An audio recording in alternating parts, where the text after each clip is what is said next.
Hi, guys. I'm hoping that you'll all humor me for a minute. Could I get all the single ladies to stand up? Yeah, I know. No, there's no bouquet toss. This isn't a wedding. Thank you. Oh, you guys are so brave. Okay. Oh, my goodness. Wow. This is so official. Thank you. Oh, God. Stay standing. Okay, now could I get all the single fellas to stand up, please? Thank you so much. Wow, that's a lot. Okay. Sorry. Amazing. Okay, great. Now, everybody, introduce yourselves. I'm just kidding. Don't worry. Matchmaking is James's job. No. Feel free to sit down. Don't worry, this isn't that kind of a night. But yeah, I'm Sam. It is honestly a privilege to be up here talking with all of you guys tonight. I am in my 4th year honors psychology, just about graduated. Praise the Lord. Where are all my fellow graduates out there? Woo! Awesome. And I am Josh. I'm one of the campus ministers here at UCM, but I did graduate from here as well 3 years ago. I've been on staff here for 3 years now. And like Simon said, this month we are doing a series called Christian Myths on Sex and Singleness. Between what we hear in our culture and the media to what we've heard from other Christians, it can be difficult to make sense of the topic of sex and singleness. So in this series, we are tackling common Christian myths on those topics in order to help you develop a Christian ethic for this season of university life. And last week, an amazing guest speaker, Darlene Unruh, gave a talk on making sense of sex. She talked about how to view romantic relationships and how to view sex. It is up on our website and on our YouTube channel if you'd like to give a listen to it, especially if you weren't here. But if you want to forward that to others, because it's such a good talk, please listen to that. And tonight, we are focusing on singleness. Yeah, that's right. We are. Tough act to follow, Darlene, but we'll try. So we just wanted to have a bit of a little living room chat among friends, which is kind of why we're seated. We're also really lazy and didn't feel like standing. No, but I just want to give a disclaimer that we will be dropping the S word quite a lot tonight. That's right. Singleness. So prepare for that. But yeah. First myth, should we get going? Sure. What is it? I've got a juicy one for you tonight, Josh. So the first common Christian myth on singleness is that singleness is a season to survive. Okay, so you guys, as I was preparing for this chat, just thinking about what I should say and, what's relevant about singleness, I thought, maybe I'll just take a look on Google, as one does, to answer all of life's biggest questions. So I Googled Christian singleness, and would you believe what came up? Search results like how to survive your singleness, 5 steps to endure long-term singleness, coping with singleness, your guide to staving off loneliness. It was pretty bleak, and I thought this is not the perspective on singleness that I think we should have as Christian singles, that it's just a season that we have to endure, pull ourselves up by the bootstraps and just make it through, wait for the end to come. I disagree. I think that's a rather bleak opinion. So, you know what, Paul, it wouldn't be a Christian talk on singleness if we didn't bring up 1 Corinthians 7. Paul has the audacity to call singleness a gift. So I'm just going to read the verse here. I wish that all of you were as I am, single. But each of you has your own gift from God. One has this gift and another has that. Each has his own gift from God. Some of you might be wondering here, or possibly fearing, if we're honest, do I have the gift of singleness? Like, is that something, do I have it? Can I get rid of it? But here, I listened to a pastor, Jonathan Pokluda, on this podcast called Becoming Something with Jonathan Pokluda. Highly recommend, by the way, as a resource for lots of different biblical issues. But something that he says, when asking yourself if you might have the gift of singleness, are you single right now? there you go. You have the gift of singleness right now. You might not necessarily have it forever, but you have it right now if you are currently single. So that actually really simplifies things when we're wondering, do I have this gift that Paul is talking about? Okay, so now that we've established that singleness is a gift, let's talk about, have you guys ever received a gift that you didn't want? The snow this morning?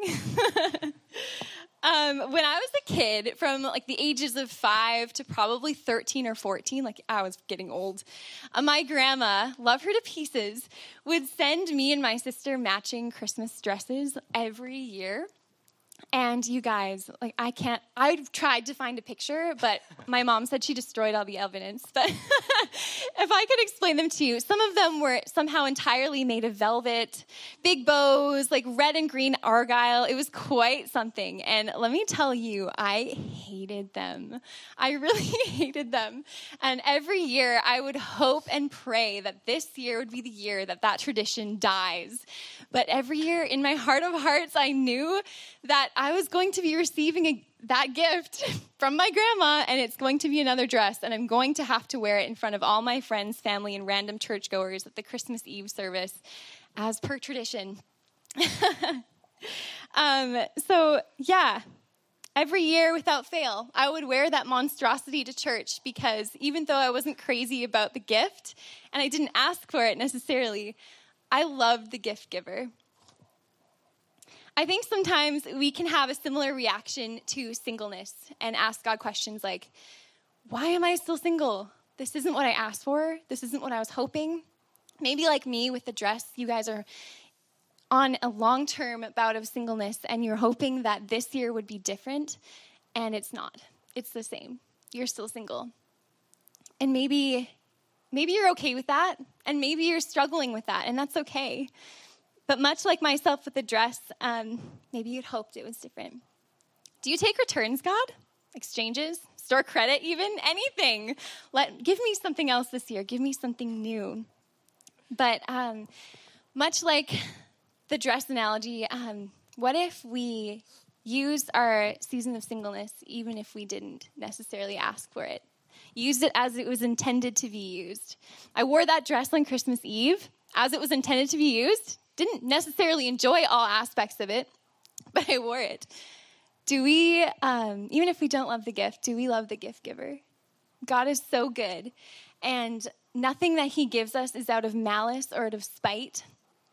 Every good and perfect gift comes from him. He is the Father of lights. In him, there is no shadow of turning. His character, we know him. He's so good. So do we trust him enough to use this time of singleness for his glory?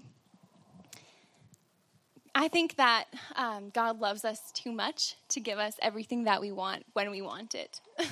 There are so many examples in my life that I can think of times when I wanted something so desperately and then didn't get it and was later very thankful. And if singleness isn't just a season to survive, what is it? What is the truth about singleness? Let's launch back into 1 Corinthians 7, verse 32. I would like you to be free from concern. An unmarried man is concerned about the Lord's affairs, how he can please the Lord.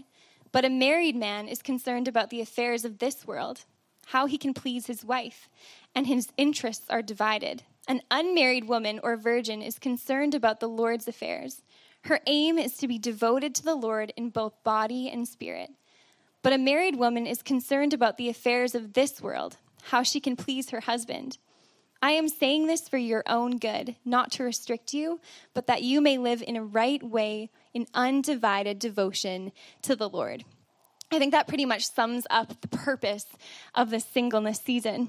Singleness is a time of wholehearted, passionate pursuit with relationship with the one that never changes and the one that matters the most.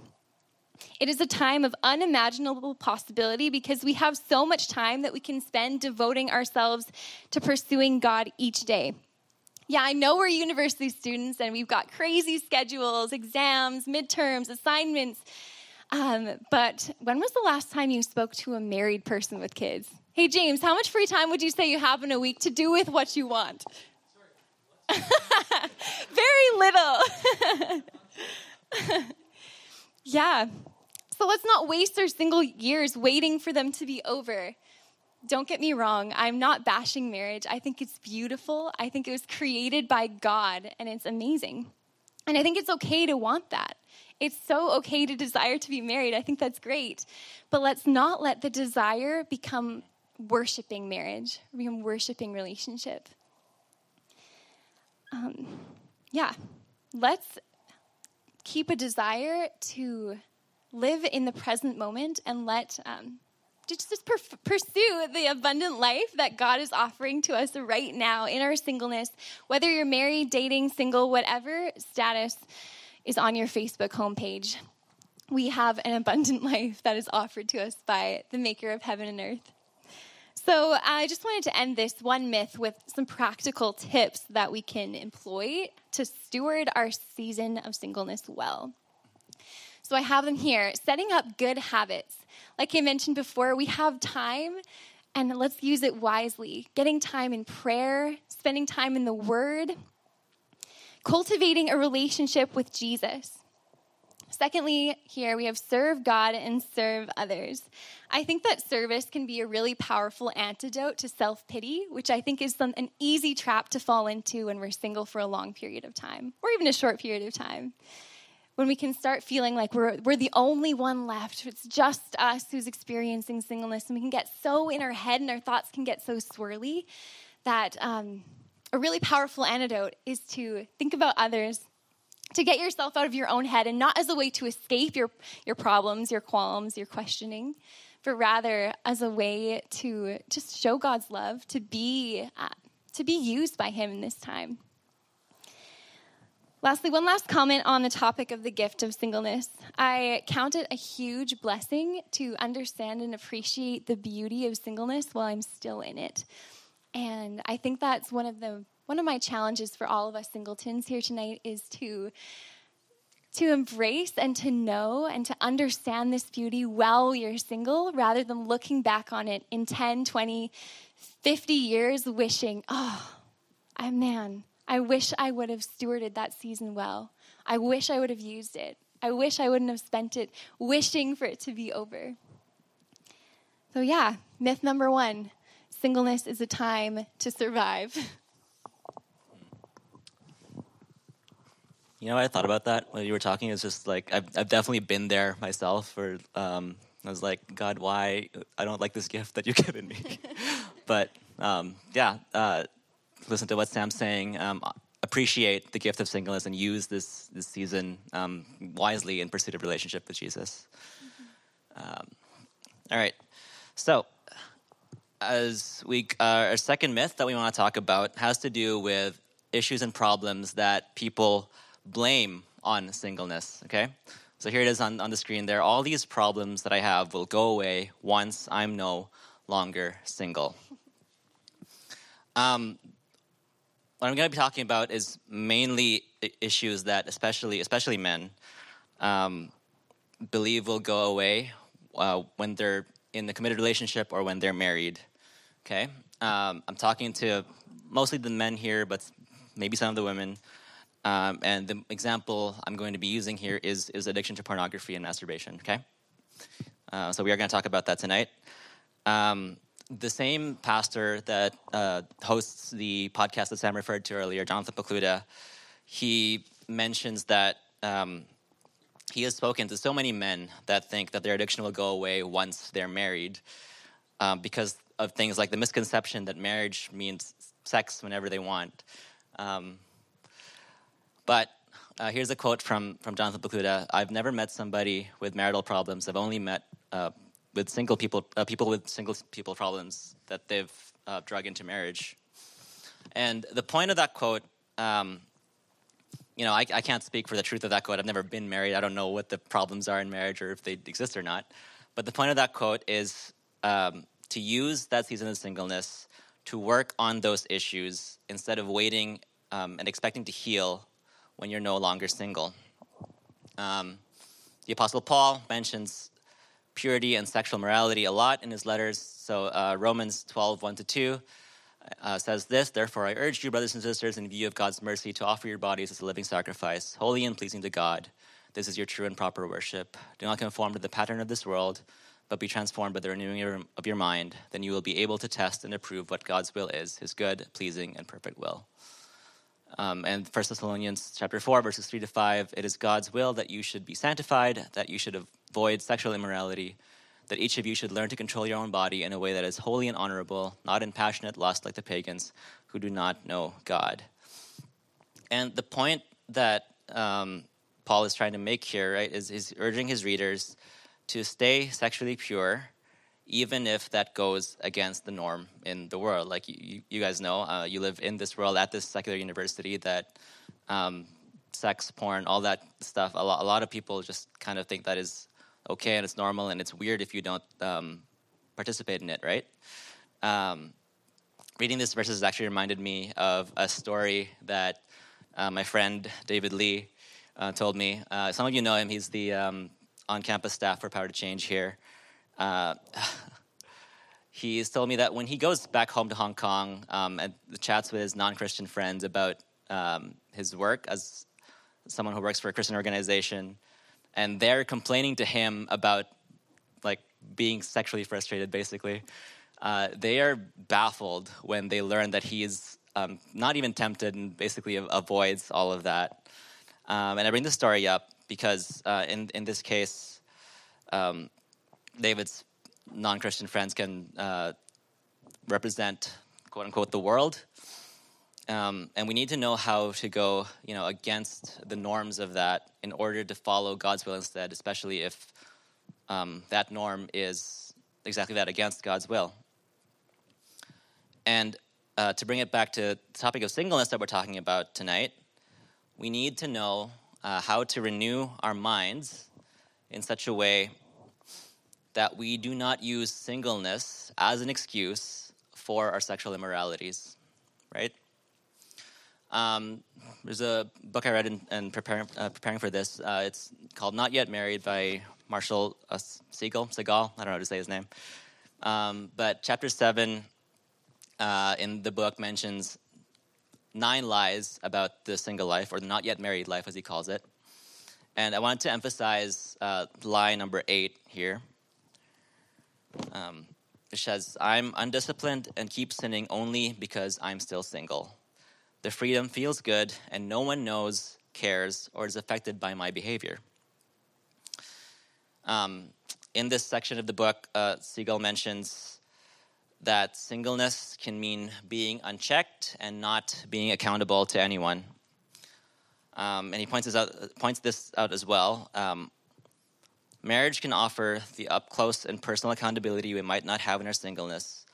Self-control, though, is a fruit of the Spirit, not of a spouse. Galatians chapter 5, verses 22, 23. You might be familiar with this, but the fruit of the Spirit is love, joy, peace, forbearance, kindness, goodness, faithfulness, gentleness, and self-control. In this section of the book I just mentioned, the author also does use the example of porn addiction in that lie in talking about it. And he mentions that self-control is important, but we also have to pay attention to the other fruits of the Spirit on this list.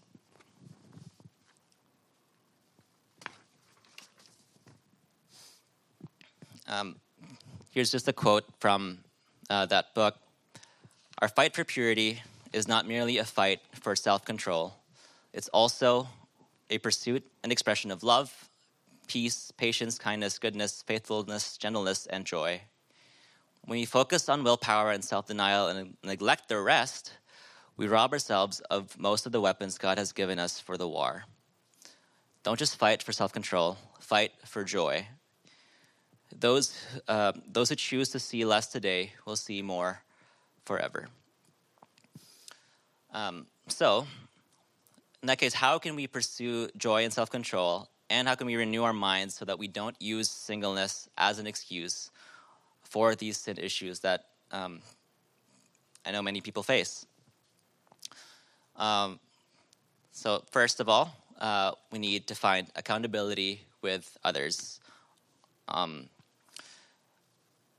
You don't need to find accountability with a spouse. Heck, you probably shouldn't even be looking for a spouse until you're healed of these things. So find people that you're comfortable confessing to,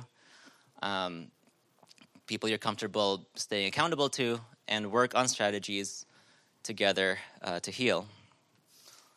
And then, one thing to think about when you pursue the fruits of the Spirit is to ask the question, I believe this was mentioned last week as well, from Andy Stanley, are you the person you're looking for? Don't work on healing and improving yourself for the sake of becoming a spouse to someone or finding a spouse one day, but simply for the sake of following Jesus and being ready if God calls you to marriage. Because the goal of addressing these sin issues and not using the excuse of singleness, the goal of healing and working on yourself is not for marriage, but simply for the pursuit of holiness and the fruits of the Spirit. That's what I have in that myth. So good, Josh. Thank you. Our myth 3 that we have, and this one's very pervasive both in the church and outside of the church, is the goal of life is to get married. How many of you guys have heard this myth circulating? Maybe believed it yourself, maybe still believe it. Yeah, I don't think it's necessarily preached from the pulpits, but I think that there's an undercurrent in a lot of things that are said, the way people are treated, just expectations in society that kind of lead us to believe that the ultimate goal and purpose in life is to meet that special someone, the one that God has out there for you. Yeah. So this is a very popular myth. You guys, sometimes the church elevates marriage a little bit, I think. And when you've been single for 24 years like I have, people start to question you a little bit. So journey with me to Vanderhoof, where I'm from, which is a tiny town in northern British Columbia. And keep in mind the average age for marriage is like 12. Okay, that's not quite accurate. More like 19. It's legal. But every time I go home from like a break at university, reading break, whatever it may be, and I go to my home church, which I love, and I love them so dearly. But without fail, some well-intentioned, very well-meaning person, usually a church mom, will like take a quick sneak at my ring finger, see how empty it is, and be like, oh, place an endearing hand on my shoulder, and like, still single, hey, sweetie? Don't worry, your time is coming. You say Smitty? They do, yeah. Okay. It's a northern thing. Has anyone else experienced this, or am I alone? Yeah, Brielle, woohoo! Yes, okay. I guess it's not something to cheer about. But why not? You have to laugh or you cry. No, but sometimes I begin to feel like a leper in my own community. Like singleness is this contagious disease that you have to be quarantined away from the rest of the group from, lest you infect the others with the idea that it's okay to be single. Seriously, you won't catch it just by hanging out with me, I promise. Just the other day, actually, I was prepping for tonight, and the funniest thing happened. I had to tell you guys about it. I was telling a classmate that, I've been single for 24 years. And she looked at me and she was like, yeah, that's probably not something I would broadcast publicly, Sam. And I was like, oh my goodness, that was so funny. But I say that to say that singleness is rarely viewed in a positive light, be that in the church or outside of the church, even though there is a whole bunch of verses dedicated to why singleness is good, as we reviewed earlier. You're not dating? You're not married yet? That's okay. Guess who never got married? Sunday school answer. Jesus.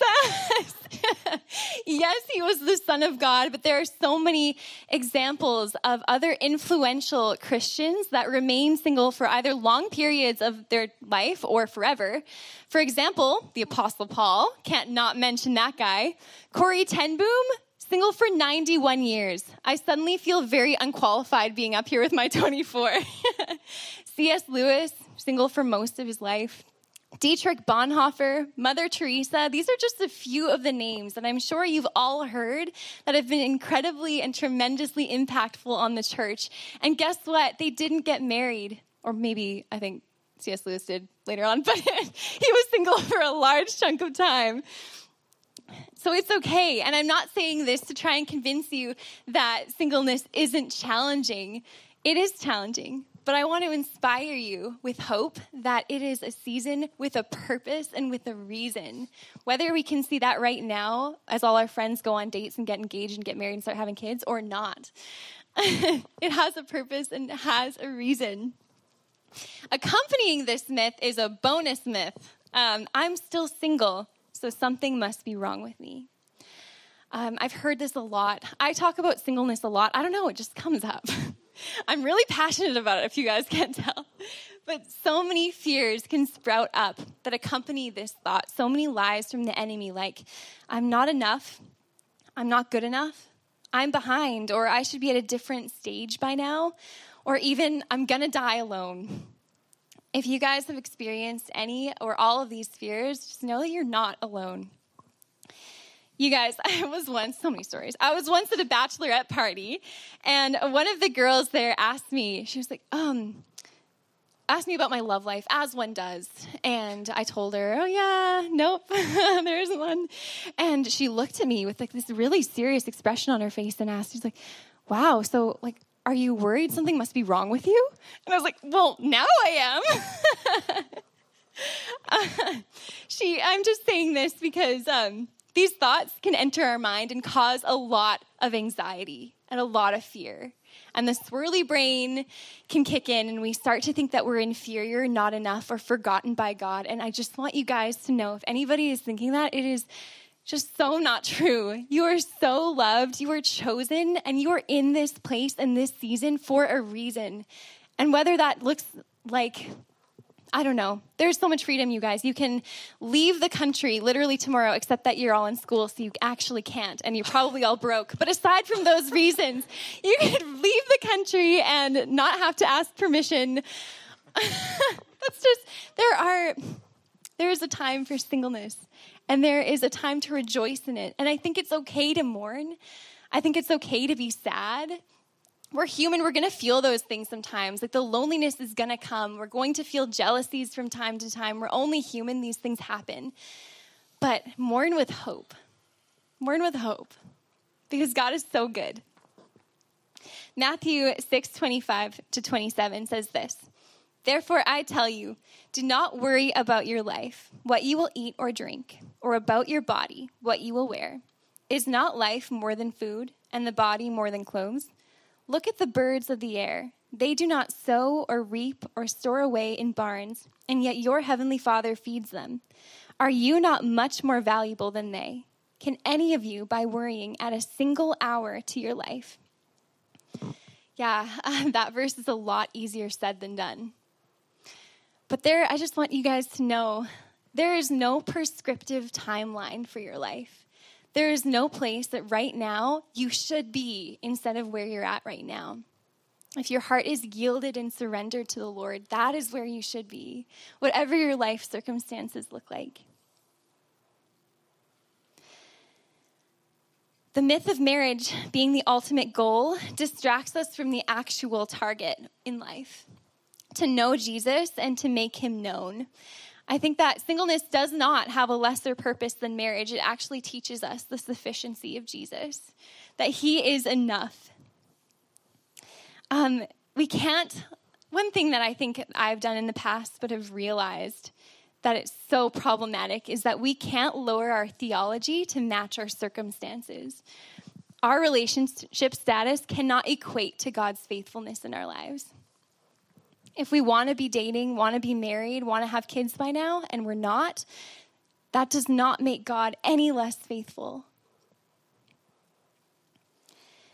We can't glean our identity from our relationship. We can glean our identity from one relationship, and that's the relationship that we have with the Father, with God. Only in him can we find who we are, who we were created to be. And it's so important that we get to know who he is so that we know that truth. One of my favorite Psalms, Psalm 63:1 says this, "O God, you are my God. Earnestly I seek you. My soul thirsts for you. My flesh faints for you, as in a dry and weary land where there is no water. So if it really is a myth and the Christian life isn't all about getting married one day, what is it actually about? I think this verse sums it up quite nicely. Seeking and knowing God, being attentive to his word and his work, not just waiting or preparing for a future marriage that may or may not happen. Instead of thinking of singleness as a season that will definitely pass one day, think of singleness as having a reason. You guys, I get so fired up about this topic because I just think, what if? What if we use our singleness to the glory of God? What if we had undivided, focused attention on building our relationship with the Father? What if we didn't let fears and distractions stop us from cultivating that relationship right now? What would our lives look like? What about the lives of your peers, your family? I honestly can't help but think everything would change if we embrace this truth that he is so, so good and so worthy of our complete and full attention. So I would like to end this myth with some more practical tips on how we can stave off the discontentment that is often associated with singleness. Watch out for what fuels idolizing relationships. This is a big one. Ladies, I'm speaking to you. Valentine's Day is just a few days away. This is a very timely talk. We planned this all out. But with Valentine's Day comes romantic comedies, a lot of them. New ones, old ones, Meg Ryan, Tom Hanks, all of them. Valentine's Day is right around the corner, and we're all thinking we're going to binge watch a bunch of rom-coms with the gals. But how do you feel after a rom-com binge? Maybe a little lonely? Wistful? Yeah, maybe. What are we consuming? Are we watching reality TV shows about life, love? Listening to nonstop playlists of Ed Sheeran love songs? Yeah, honey. Are we scrolling through Instagram that's filled with constant engagement announcements that are making us feel jealous and insecure? All I'm saying, guys, is that what we feed grows. Which appetite are we feeding? Appetites that lead into jealousies, discontentments. We have to watch out for what triggers us in those areas. If that's rom-coms, just stop. They're not that good. Okay, they're kind of good, but we can cut back. If it's social media, consider deleting your account. And secondly, find good, supportive, and encouraging community. This one is so important. Being single doesn't mean you're relegated to a life of loneliness and solitude away from everybody else.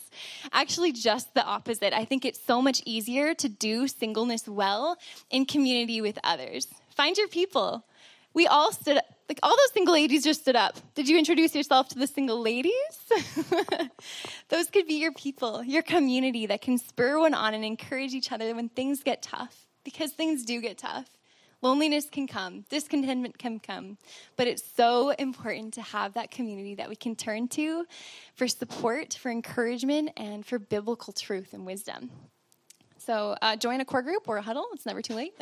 I was paid to say that. Just kidding. Yeah, go for it, Josh. All right. The last myth that we want to talk about tonight is this.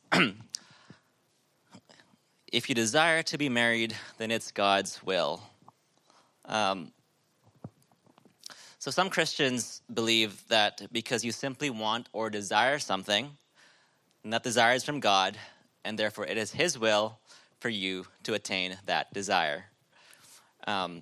So, in our case tonight, talking about singleness, what this myth is saying is that if you simply desire to be married one day, then eventually you will no longer be single.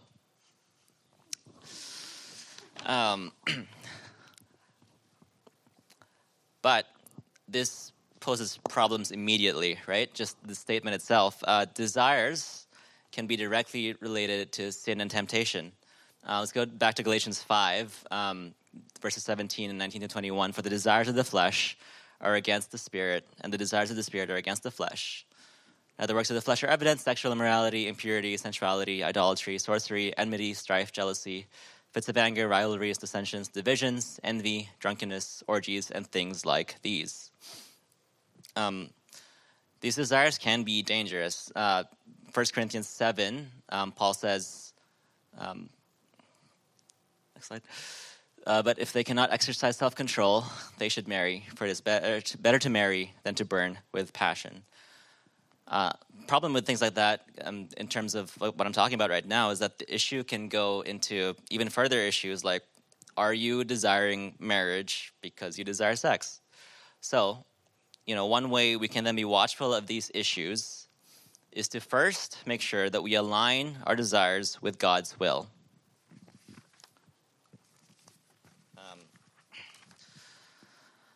Psalm 37, verse 4 says, "Delight yourself in the Lord, and he will give you the desires of your heart." Now, this verse has been misused a lot. Basically, it can say, it has been interpreted to mean if I'm doing the right things, like reading my Bible, praying daily, being a kind person to others, then you can expect God to provide for your desires. And here's another bonus myth. We have 2 bonus myths tonight. I'm doing all the right things, and so my life will go in the direction I want. For